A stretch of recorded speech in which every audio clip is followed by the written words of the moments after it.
ಸಂಚಿತ್ ನೋಡಿ ಗಾಬರಿಯಾದಾಗ ಸಂಚಿತ್ ನಗುತ್ತಾ door close ಮಾಡಿ ಹತ್ತಿರ ಬಂದಾಗ ರೀ ಬಾಗಿಲು ತೆಗೀರಿ ಎಂದು ಹೇಳುತ್ತಾ ಬೆಡ್ನಿಂದ ಬಾಗಿಲ ಬಳಿ ಹೋದಾಗ ಅವಳ ಕೈ ಹಿಡಿದು ಕುರ್ಚಿ ಮೇಲೆ ಕೂಡಿಸಿ, ಸಾರಿ, ನನಗೆ ನಿಜವಾಗ್ಲೂ ಗೊತ್ತಿಲ್ಲ, ಅದಕ್ಕೆ ಇಷ್ಟು ಕೋಪನಾ? ಕೋಪ ಏನಿಲ್ಲ, ಮೊದಲು ಬಾಗಿಲು ಓಪನ್ ಮಾಡಿ ನನಗೆ. ಆಗ ಸಂಚಿತ್ ಪಕ್ಕದಲ್ಲಿ ಕುಳಿತಾಗ ಇನ್ನೂ ಭಯದಿಂದ ಎದ್ದು ನಿಂತು ಬಾಗಿಲ ಹತ್ತಿರ ಹೋಗುವಾಗ, ಬಾ ಇಲ್ಲೇ ಕೂಡು, ತಗೋ ನನ್ನ ಕಡೆಯಿಂದ ಗಿಫ್ಟ್ ಎಂದು ಉಂಗುರ ತೊಡಿಸುವನು. ಅವಳು ಇಷ್ಟಪಟ್ಟು ಥ್ಯಾಂಕ್ಸ್ ಎಂದು ಉಂಗುರಕ್ಕೆ ಮುತ್ತಿಟ್ಟು ಸಂಚಿತ್ ಮುಖ ನೋಡಿದಾಗ, ನಾ ಕೊಟ್ಟ ಗಿಫ್ಟ್ಗೆ ಮುತ್ತಿಡೋ ಬದಲು ನನಗೆ ಕೊಡು. ಇಲ್ಲ ಎಂದು ನಾಚಿಕೆಯಿಂದ ತಲೆ ತಗ್ಗಿಸಿ ಬಾಗಿಲು ತೆಗೆಯುವಾಗ ಅವಳ ಕೈ ಹಿಡಿದು ಹೇಳಿದಾಗ, ಬಿಡ್ರಿ ಕೈ, ಇನ್ನೂ ಗಟ್ಟಿಯಾಗಿ ಹಿಡಿದು ಕೊಡು, ಇಲ್ಲಾಂದರೆ ಬಿಡೋಲ್ಲ ಎನ್ನುವಾಗ ಸಂಚಿತ್ ಮೊಬೈಲ್ ರಿಂಗ್ ಆಗಿ ಅವಳ ಹಿಂದಿನಿಂದ ಗಟ್ಟಿಯಾಗಿ ಹಿಡಿದು ಫೋನ್ ರಿಸೀವ್ ಮಾಡಿ ಮಾತನಾಡಿ ನಂತರ ಅವಳನ್ನು ಮತ್ತೆ ಬೆಡ್ ಮೇಲೆ ಕೂಡಿಸಿ ಪಕ್ಕದಲ್ಲಿ ಕುಳಿತು ಅವಳ ಜೊತೆ, ನಾನು ಏನು ಮಾಡ್ತೀನಿ ಅಂತ ಭಯಪಡ್ತೀಯಾ? ಹಾಗೇನಿಲ್ಲ, ಆದರೂ ಏನು ಮಾಡೋಲ್ಲ, ಇವತ್ತು ಪಾರ್ಟಿ ಜೋರಿತ್ತು, ನೀವು ನೋಡಿದ್ರಾ? ಅದೇ ಹೋಟೆಲ್ಗೆ ಕೆಲಸದ ಮೇಲೆ ಬಂದಿದ್ದೆ, ಆಗ ನೋಡಿದೆ. ಹೌದಾ, ಭೇಟಿ ಆಗೋದಲ್ವಾ? ನನ್ನ ಪ್ಯಾಕೆಟ್ ಮನಿ ಆದರೂ ಉಳಿದಿರೋದು. 1000 ರೂಪಾಯಿ ಖರ್ಚಾಯಿತು.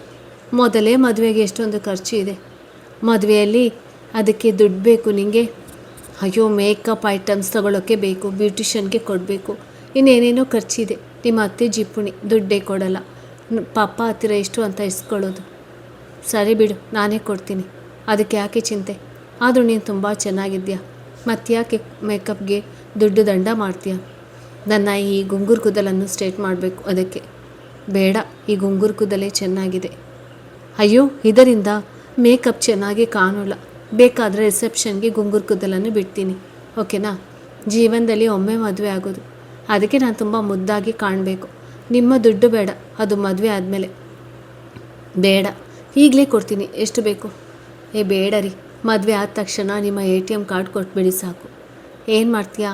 ಅಯ್ಯೋ, ನನಗೆ ಶಾಪಿಂಗ್ ಅಂದರೆ ತುಂಬ ಇಷ್ಟ, ತುಂಬ ತುಂಬ ತುಂಬ ಶಾಪಿಂಗ್ ಮಾಡ್ತೇನೆ ಎಂದು ಕೈ ಅಗಲ ಮಾಡಿ ಅವನ ಮುಖಕ್ಕೆ ಬಡಿಸಿ, ಸಾರಿ ನೋಡಲಿಲ್ಲ ಎಂದು ದೂರ ಸರಿಯುವಾಗ ಅವಳ 2 ಕೈಯನ್ನು ತನ್ನ ಕೈಯಲ್ಲಿ ಹಿಡಿದು, ಹೀಗೆ ಹೇಳು, ಮತ್ತೇನಿಷ್ಟ? ನಾಚಿಕೆಯಿಂದ ತಲೆ ತಗ್ಗಿಸಿದಾಗ 2 ಕೈಯನ್ನು ಒಂದೇ ಕೈಯಲ್ಲಿ ಹಿಡಿದು ಅವಳ ಮುಖ ಮೇಲೆತ್ತಿ, ಹೇಳು, ನಿಂದೇನು ಕನಸು ಇದೆ ಅಂದೆಲ್ಲ, ಅದು ನೀವು ಕೈ ಬಿಡಿ. ನನಗೆ ನಾನು ಏನು ಮಾಡೋಲ್ಲ, ನೀನು ಮಾತನಾಡೋಕ್ಕಾಗುತ್ತಾ ಅಂದರೆ ಕೈನೂ ಮಾತನಾಡುತ್ತೆ, ಅದಕ್ಕೆ. ಹೇಳು ಬೇಗ, ನನಗೆ ಮುರುಡೇಶ್ವರ್ಗೆ ಕರೆದುಕೊಂಡೋಗಿ ಇಬ್ಬರು ಕೈ ಕೈ ಹಿಡಿದು ಸಮುದ್ರ ದಂಡೆಯ ಮೇಲೆ ಓಡಾಡಬೇಕು, ಮತ್ತು ಸ್ಕಿಪ್ಪಿಂಗ್ ಆಡಬೇಕು ಅಂತ ಆಸೆ, ಮತ್ತು ನೇತ್ರಾವತಿ ನದಿಯಲ್ಲಿ ಸ್ನಾನ ಮಾಡಬೇಕು ಅಂತ, ಹೊರನಾಡು ಅನ್ನಪೂರ್ಣೇಶ್ವರಿ ದೇವಸ್ಥಾನಕ್ಕೆ ಹೋಗಬೇಕು, ಕಣ್ತುಂಬ ಅವಳನ್ನು ನೋಡಬೇಕು ಅಂತ, ಮತ್ತು ಆ ಕನ್ಯಾಕುಮಾರಿ ವಿವೇಕಾನಂದ ಸ್ಟ್ಯಾಚು ನೋಡಬೇಕು, ಗುಜರಾತ್ನಲ್ಲಿ ಇರುವ ಮ್ಯಾನುಮೆಂಟ್ಸ್ ನೋಡಬೇಕು, ಕೇರಳಗೆ ಹೋಗಬೇಕು, ಮಡಿಕೇರಿ ಅದು ನನ್ನ ಫೇವ್ರೆಟ್ ಪ್ಲೇಸ್, ಅಲ್ಲಿಗೆ ಹೋಗೋಣ. ಮುರುಡೇಶ್ವರಕ್ಕೆ ಯಾಕೆ? ಬೇರೆ ಸಮುದ್ರ ಬೇಡವಾ? ಅದೇ ಬೇಕು, ಏಕೆಂದರೆ ನಾನು ಪಾರ್ವತಿ, ಅಲ್ಲಿ ಪರಮೇಶ್ವರ ಮೂರ್ತಿ ಇದೆಯಲ್ಲ, ಅದನ್ನು ಕಣ್ತುಂಬ ನೋಡಬೇಕು ಅಂತ ಆಸೆ, ಎಷ್ಟು ಚಂದ, ಅದಕ್ಕೆ. ಪ್ಲೀಸ್ ಪ್ಲೀಸ್, ಒಟ್ಟಿನಲ್ಲಿ ಆಲ್ ಇಂಡಿಯಾ ಟೂರ್ ಮಾಡಬೇಕು ಅಂತ ನಿನ್ನ ಆಸೆ. ಅವನ ಮುಖ ನೋಡಿ, ಅದು ನನ್ನ ಆಸೆ, ಆದರೆ ನೀವೇನೋ ಫ್ರೀ ಇರೋಲ್ವಂತೆ. ನಿಮ್ಮ ತಮ್ಮ ಹೇಳಿದ, 12 ತಾಸು ಜಾಬ್ ಅಂತೆ, 8 ತಾಸು ನಿದ್ದೆ, 4 ತಾಸು ಊಟ ತಿಂಡಿಗೆ, ಮತ್ತು ನನಗೆ ಯಾವಾಗ ಟೈಮ್ ಕೊಡ್ತೀರಾ? 12 ಗಂಟೆಯಲ್ಲಿ 4 ಗಂಟೆ ನಿಮಗೆ ಕೊಡ್ತೀನಿ, ಸರಿನಾ? ಅಷ್ಟೇನಾ? ಬರೀ 4 ಗಂಟೆನಾ? ನಿದ್ದೆಯಲ್ಲಿ 2 ಗಂಟೆ ಕೊಡ್ತೀನಿ, ಸರಿನಾ? ಹಾಗಾದರೆ ಒಟ್ಟು 6 ಗಂಟೆ. ಥ್ಯಾಂಕ್ ಯು, ಈಗ ಕೈ ಬಿಡಿ, ನೋವಾಗ್ತಾಯಿದೆ, ಪ್ಲೀಸ್ ಎಂದು ಅವನ ಮುಖ ನೋಡಿ ಕಣ್ಣು ಕಿರಿದಾಗಿಸಿ ಕೇಳಿದಾಗ, ನಿನ್ನ ಎಲ್ಲ ಮಾತಿಗೆ ಹ್ಞೂ ಅಂದಿದ್ದೇನಲ್ಲ, ಅದಕ್ಕೆ ಏನು ಅಂದರೆ ಕಿಸ್ ಕೊಡು. ಅದೆಲ್ಲ ಮದುವೆ ಆದಮೇಲೆ, ಈಗೇನೂ ಇಲ್ಲ. ಮತ್ತು ನನಗೇನು ಇಷ್ಟ ಅಂತ ಕೇಳಲೇ ಇಲ್ಲ, ನಾನು ಲೀಸ್ಟ್ ಹೇಳೋದು ಬೇಡವಾ? ಹೇಳಿ. ನನಗೆ ಒಂದು ಮುದ್ದಾದ ಪಾಪು ಬೇಕು, ನಿಂತರ ಇರೋದು, ಮತ್ತು ನಂತರ ಮತ್ತೊಂದು ಪಾಪು ಬೇಕು. ನಾಚಿಕೆಯಿಂದ ತಲೆ ತಗ್ಗಿಸಿದಾಗ ಸಂಚಿತ್ ಅವಳ ಮುಖ ಬೊಗಸೆಯಲ್ಲಿ ಹಿಡಿದು, ಹೇಳು, ಇದನ್ನು ಯಾವಾಗ ಈಡೇರಿಸ್ತೀಯಾ? 1 ವರ್ಷ ಟೈಮ್ ಅಷ್ಟೇ ಕೊಡೋದು. ಅಯ್ಯೋ ಪ್ಲೀಸ್ ಬಿಡಿ. ಈಗ ಸಂಚಿತ್ ನಗುತ್ತಾ ಅವಳ ಹಣೆಗೆ ಮುತ್ತಿಟ್ಟು, ಬೇಗ ಕೊಡ್ತೀಯಾ ಎಂದು ಕೇಳಿದಾಗ ಸಂಚಿತ್ ಕೈ ಬಿಡಿಸಿಕೊಂಡು ಓಡುವಳು. ಆ ಉಂಗುರವನ್ನೇ ನೋಡುತ್ತಾ ಕಣ್ಣೀರು ಬರುವಾಗ ಬಾಗಿಲ ಬಳಿ ಅವಳ ತಾಯಿ ಇದನ್ನು ನೋಡಿ ಹತ್ತಿರ ಬಂದಾಗ ತಾಯಿಯನ್ನು ತಬ್ಬಿಕೊಂಡು ಅಳುವಳು. ಅವಳಿಗೂ ದುಃಖ ಆದರೂ ತೋರಗೊಡದೆ ತೊಡೆ ಮೇಲೆ ಮಲಗಿಸಿಕೊಂಡು, ನಿದ್ದೆ ಮಾಡು ಸಾಕು, ತುಂಬ ದುಃಖ ಪಡಬಾರ್ದು. ದಿನ ದಿನ ಹಿಡಿದು ಹೋಗ್ತಿದ್ಯಾ. ಆರೋಗ್ಯದ ಬಗ್ಗೆನೂ ಕಾಳಜಿ ಮಾಡೋದಲ್ವಾ. ಈಗ ಮಲಗು ಎಂದು ಮಲಗಿಸುವರು. ಅವಳ ತಾಯಿ ಅವಳನ್ನೇ ನೋಡುತ್ತಾ ಪಾರು ಉಂಗುರ ಹಿಡಿದು ಬಂದು ಅವರ ತಂದೆಗೆ ತೋರಿಸಿ, ಪಪ್ಪ ನೋಡಿ ಉಂಗುರ ಕೊಡಿಸಿದ್ದಾರೆ, ಬರ್ತ್ಡೇಗೆ ಸೂಪರ್ ಅಲ್ವಾ. ಆಗ ಪಾರು ತಾಯಿ, ಬೇಡವಾಗಿತ್ತು ಸಂಚಿತ್, ಯಾಕೆ ಕೊಡಿಸೋಕ್ಕೆ ಹೋದ್ರಿ. ಇವಳಾಗೆ ಪಾರು ಬೇಡ ಅಂತ ಹೇಳೋದಲ್ವಾ. ಅಯ್ಯೋ, ನಿನ್ನ ಗಂಡ ನಿಂಗೆ ಕೊಡಿಸಲ್ಲ ಅಂದರೆ ನನ್ನ ಗಂಡ ನನಗೆ ಕೊಡಿಸ್ಬಾರ್ದ. ಲೇ, ಅದೆಷ್ಟು ಮಾತನಾಡ್ತೀಯ ಎಂದು ಹೊಡೆಯಲು ಬಂದಾಗ ಸಂಚಿತ್ತಿಂದ ಅಡಗಿ, ಅಮ್ಮ ನೀ ನನಗೆ ಹೊಡೆಯೋದೆಲ್ಲ ಮಾಡೋದಿಲ್ಲ. ಈಗ ನಾನು ಪೊಲೀಸ್ನ ಹೆಂಡತಿ, ಏನಾದರೂ ಮಾಡಿದರೆ ಕಂಪ್ಲೇಂಟ್ ಕೊಟ್ಬಿಡ್ತೀನಿ.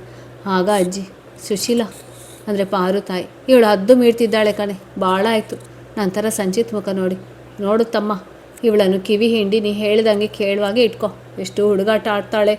ಆಗ ಪಾರು, ಪಪ್ಪ ಈ ಮದುಕಿನ ಕರೆದುಕೊಂಡು ಬರಬಾರ್ದಿತ್ತು. ಆಗ ಸುಶೀಲಾಗೆ ಕೋಪ ಬಂದು, ಏನೇ ನಮ್ಮ ತಾಯಿಗೆ ಅಂತೀಯಾ ಎಂದು ಹಿಡಿಯುವಾಗ ಓಡುತ್ತಾ, ಪಪ್ಪ ನಾನು ಮಲ್ಕೊಳ್ತೀನಿ, ಊಟ ಬೇಡ ಎಂದು ರೂಮಿಗೆ ಹೋಗೋಳು. ಸಂಚಿತ್ ನಗುತ್ತಾ, ನಾ ಬರ್ತೀನಿ ಮಾವ, ಮನೆಯಲ್ಲಿ ಅಪ್ಪ ಅಮ್ಮಗೆ ಹೇಳಿ ಬಂದಿಲ್ಲ. ಟೈಮ್ ಬಹಳ ಆಯಿತು, ಊಟ ಮಾಡಿ ಹೋಗುವೆ ಅಂತೆ, ಎಲ್ಲ ಅಡುಗೆ ಮಾಡಿದ್ದೇನೆ. ಬೇಡ ಅತ್ತೆ, ಮನೆಯಲ್ಲಿ ಅಮ್ಮ ಮಾಡಿರ್ತಾರೆ, ಸುಮ್ಮನೆ ಬೇಜಾರಾಗುತ್ತೆ. ಆಗಲೇ ಟಿಫಿನ್ ಮಾಡಿದ್ದೇನಲ್ಲ, ಸಾಕು, ಬರ್ತೀನಿ ಎಂದು ಅಲ್ಲಿಂದ ತಮ್ಮನೆಗೆ ಹೊರಡುವನು. ನಂತರ ಪಾರು ಮುಖ ನೋಡಿ ಮಲಗಿದ್ದು ಕಂಡು ಅವಳನ್ನು ದಿಂಬಿನ ಮೇಲೆ ಮಲಗಿಸಿ ರೂಮಿಗೆ ಬಂದಾಗ ಗಂಡ ಇನ್ನೂ ಎಚ್ಚರ ಇದ್ದಾಗ, ನೀವಿನ್ನೂ ಮಲಗಿಲ್ವಾ. ಇಲ್ಲ, ಎಲ್ಲಿ ನಿದ್ದೆ ಬರಬೇಕು. 2 ವರ್ಷದಿಂದ ಮಗಳ ಸಂಭ್ರಮ, ಆದರೆ ಇವತ್ತು ಏನು ಮಾಡೋದು, ಅನೇ ಬರಹ, ಏನೂ ಮಾಡೋಕ್ಕೆ ಆಗೋಲ್ಲ. ಇಲ್ಲಿ ಯಾರು ತಪ್ಪು ಇಲ್ವಾ, ಯಾರನ್ನು ದೂಷಿಸೋಕ್ಕೆ. ಹೀಗೆ ಇನ್ನು ಎಷ್ಟು ದಿನ, ಅವಳಿಗೂ ಒಳ್ಳೆಯ ದಿನಗಳು ಬರುವುದೇ ಇಲ್ವಾ. ಈಗ ಮಲಗಿ, ತುಂಬ ಟೈಮ್ ಆಯಿತು ಎಂದು ತಾನು ಪಕ್ಕದಲ್ಲಿ ಮಲಗುವಳು. ಬೆಳಿಗ್ಗೆ ಸವಿತಾ ಅರುಣ್ಗೆ, ರೀ ನಾನು ಒಂದು ಮಾತು ಕೇಳ. ಕೇಳು, ಯಾಕೆ ಪೀಠಿಕೆ. ಅದು ನೀವು ಯಾರನ್ನಾದರೂ ಇಷ್ಟಪಡ್ತಿದ್ದೀರಾ. ನೀನು ನಮ್ಮ ಮಕ್ಕಳು ಅಷ್ಟೇ, ಇವರನ್ನೇ ಪ್ರೀತಿಸೋದು, ಅದು ಗೊತ್ತು. ಆದರೆ ಯಾಕೆ ಮೊಬೈಲ್ ಹಿಡಿಬೇಡ ಅಂದಿದ್ದು ಹೇಳಿ. ಏನೇ ಇದ್ದರೂ ನಾ ಯಾವುದೇ ಕಾರಣಕ್ಕೂ ನಿಮ್ಮ ಬಿಟ್ಟು ಹೋಗೋದಿಲ್ಲ. ಹೇಳಬೇಕು ಒಂದು ವಿಷಯ ಇದೆ. ಆದರೆ ಯಾಕೇನು ವಿಷಯ. ಅಷ್ಟರಲ್ಲಿ ಮಕ್ಕಳ ಸ್ಕೂಲ್ಗೆ ಟೈಮ್ ಆಗಿ, ಪಪ್ಪ ಬನ್ನಿ ಬೇಗ ಹೋಗೋಣ ಎಂದು ಕೈ ಹಿಡಿದುಕೊಂಡು ಕರೆದುಕೊಂಡು ಹೋಗೋರು. ಆಗ ಸವಿತಾ ಅರುಣ್ ಕೈ ಹಿಡಿದಾಗ, ಇವತ್ತು ಸಾಯಂಕಾಲ ದೇವಸ್ಥಾನಕ್ಕೆ ಹೋಗೋಣ, ಅಲ್ಲಿ ಹೇಳ್ತೀನಿ. ಪ್ಲೀಸ್ ಕಣೆ, ನನಗೂ ನಿನ್ನ ಮುಂದೆ ಹೇಳಬೇಕು ಅಂತ ಇದೆ. ನೀ ಜಾಸ್ತಿ ವಿಚಾರ ಮಾಡಬೇಡ, ಐ ಲವ್ ಯು ಕಣೆ ಎಂದು ಅಪ್ಪಿಕೊಂಡು ಮಕ್ಕಳ ಕರೆದುಕೊಂಡು ಸ್ಕೂಲ್ಗೆ ಬಿಟ್ಟು ತಾನು ಡ್ಯೂಟಿಗೆ ಹೋಗೋನು. ಪಾರು ಮನೆಗೆ ಬೆಳಿಗ್ಗೆ ಒಬ್ಬ ವಯಸ್ಸಾದ ತಾತನ ಕರೆದುಕೊಂಡು ಬಂದಾಗ ಶಾಂತಪ್ಪ ಅಂದರೆ ಪಾರು ತಂದೆ ಅವರನ್ನು ಕೂಡಿಸಿ, ಪಾರು ಬಾಕ್ಸ್ ತಗೊಂಡು ಬಾ. ಅಪ್ಪ ಎಂದು ಆಯುರ್ವೇದಿಕ್ ಬಾಕ್ಸ್ ಒಯ್ದು ಕೊಡುವಳು. ಇದು ಶಾಂತಪ್ಪ ಅವರ ಸೈಡ್ ವರ್ಕ್. ಕೈ ಕಾಲು ಹುಳುಕಿದಾಗ ಟ್ರೀಟ್ಮೆಂಟ್ ಕೊಡುವುದು. ಪಾರು ಜೊತೆಗೆ ಇದ್ದು ಅವಳಿಗೂ ಇದರ ಜ್ಞಾನ ಇರುವುದು. ಚಿಕ್ಕ ಮಕ್ಕಳಿಗೆ ಸಣ್ಣ ಪುಟ್ಟ ಹುಳುಕಿಗೆ ಇವಳೇ ಮಸಾಜ್ ಮಾಡಿ ಔಷಧಿ ಕೊಡುವಳು.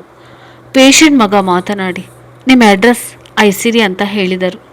ಹೌದು ಶಾಂತಪ್ಪ, ಐಸಿರಿ ಅಂತ ಕೇಳಿದರೆ ಯಾರಾದರೂ ಹೇಳ್ತಾರೆ. ಇವತ್ತು ಮಸಾಜ್ ಮಾಡ್ತೀನಿ, ಇನ್ನು 10 ದಿನ ಬಿಟ್ಟು ಕರೆದುಕೊಂಡು ಬನ್ನಿ. ಆ ಪೌಡರ್ ಆಡಿನ ಹಾಲು ಇಲ್ಲಾಂದರೆ ಎಳನೀರು ಅದರಲ್ಲಿ ಮಿಕ್ಸ್ ಮಾಡಿ ಕುಡಿಸಿ, ಗುಣ ಆಗ್ತಾರೆ. ಏನು ಪ್ರಾಬ್ಲಮ್ ಇಲ್ಲ ಅಲ್ವಾ. ಏನೂ ಇಲ್ಲ, ಬಟ್ ಟೈಮ್ ತಗೊಳುತ್ತೆ, ವಯಸ್ಸಾಗಿದೆ, ಅದಕ್ಕೆ ಹೋಗಿ ಬನ್ನಿ. ಸರಿ, ಥ್ಯಾಂಕ್ಸ್ ಅಂಕಲ್. ಸರಿ, ಹುಷಾರು. ನಂತರ ಪಾರು ಮಾತನಾಡಿ, ಪಪ್ಪ ಬಿದಿರು ಕಟ್ಟಲಿಲ್ಲ ಯಾಕೆ. ಅವರ ಬೆನ್ನಿಗೆ ಕಟ್ಟೋದಕ್ಕೆ ಬರಲ್ಲ, ಅದರಲ್ಲೂ ತುಂಬ ವಯಸ್ಸಾಗಿದೆ, ಅದಕ್ಕೆ. ಸರಿ ಬಾ, ನೀವು ಸ್ನಾನ ಮಾಡಿ ಆಮೇಲೆ ಎಲ್ಲ ಸೇರಿ ಟಿಫಿನ್ ಮಾಡೋಣ, ಮತ್ತು ಡ್ಯೂಟಿಗೆ ಲೇಟ್ ಆಗುತ್ತೆ. ಸರಿ, ನೀನು ಮನೆಯಲ್ಲೇರು, ಹೊರಗಡೆ ತುಂಬ ಬಿಸಿಲು, ಏನಾದರೂ ತರಲ. ಏನೂ ಬೇಡ, ಮನೆಯಲ್ಲೇ ಇರ್ತೀನಿ ಎಂದು ನಂತರ ಎಲ್ಲರೂ ಸೇರಿ ಟಿಫಿನ್ ಮಾಡಿ ಸುಶೀಲಾ ಶಾಂತಪ್ಪ ಡ್ಯೂಟಿಗೆ ಹೋದ ನಂತರ ಉಳಿದ ಮನೆ ಕೆಲಸ ಮಾಡಿ ಟಿ ವಿ ನೋಡುವಾಗ ಪಕ್ಕದ ಮನೆ ಸವಿತಾ ಬಂದು, ಪಾರು ಇವತ್ತು ಏನು ಅನ್ನೋದು ಹೇಳ್ತೀನಿ ಅಂತ ಹೇಳಿದ್ದಾರೆ. ಸರಿ ಅದಕ್ಕೆ ನೀವೇನೇ ಇದ್ದರೂ ಈಸಿಯಾಗಿ ತಗೊಳ್ಳಿ, ಅಣ್ಣ ಎಂದು ನಿಮಗೆ ಮೋಸ ಮಾಡಲ್ಲ. ಸರಿ, ಎಲ್ಲ ಕೆಲಸ ಮುಗಿಯಿತು. ಆಂಟಿ. ಅಷ್ಟರಲ್ಲಿ ಅಲ್ಲಿಗೆ ಒಂದು ಚಿಕ್ಕ ಹುಡುಗನನ್ನು ಕರೆದುಕೊಂಡು ಬರುವರು.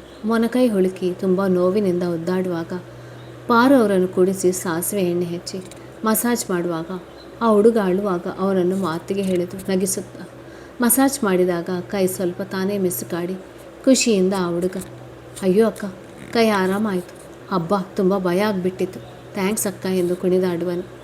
ನಂತರ, ಈಗ ಕುಣಿದದ್ದು ಸಾಕು, ಇದನ್ನು ಕಟ್ತೀನಿ, ಆಮೇಲೆ 15 ದಿನ ಬಿಟ್ಟು ಬಾ, ಆವಾಗ ಒಮ್ಮೆ ಮಸಾಜ್ ಮಾಡಿದರೆ ಆರಾಮಾಗುತ್ತೆ.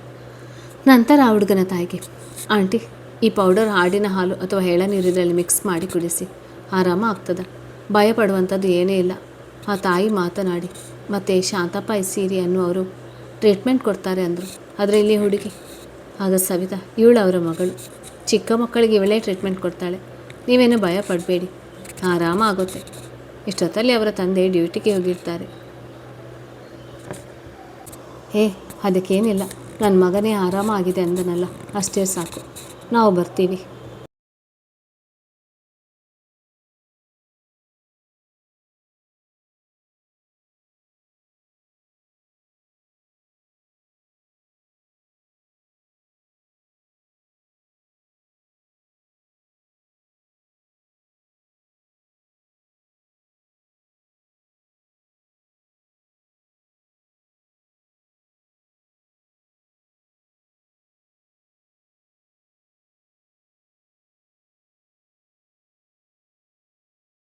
ಎಷ್ಟು ಚೆನ್ನಾಗಿ ಡವ್ ಮಾಡ್ತೀಯ ಪೊಲೀಸ್ ಮುಂದೆ ಕಳ್ಳಾಟನ.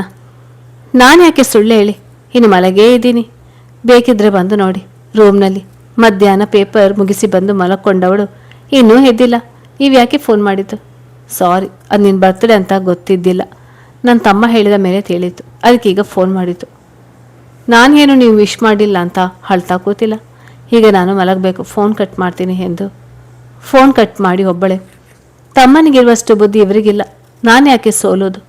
ಒಂದಿನ ಮುಖ ತೋರಿಸಿಲ್ಲ. ನಮ್ಮ ಮನೆಯಲ್ಲಿನೂ ಬೇಗ ಒಳ್ಳೆಯ ಅಳಿಯ ಅಂತ ಫಿಕ್ಸ್ ಮಾಡಿಬಿಟ್ರು. ತಾವು ಮದುವೆ ಆಗೋ ಹುಡುಗಿ, ಅವಳಿಗೆ ಏನಾದರೂ ಆಸೆ ಇರುತ್ತೆ. ಅಷ್ಟು ತಿಳಿಯಲ್ವಾ?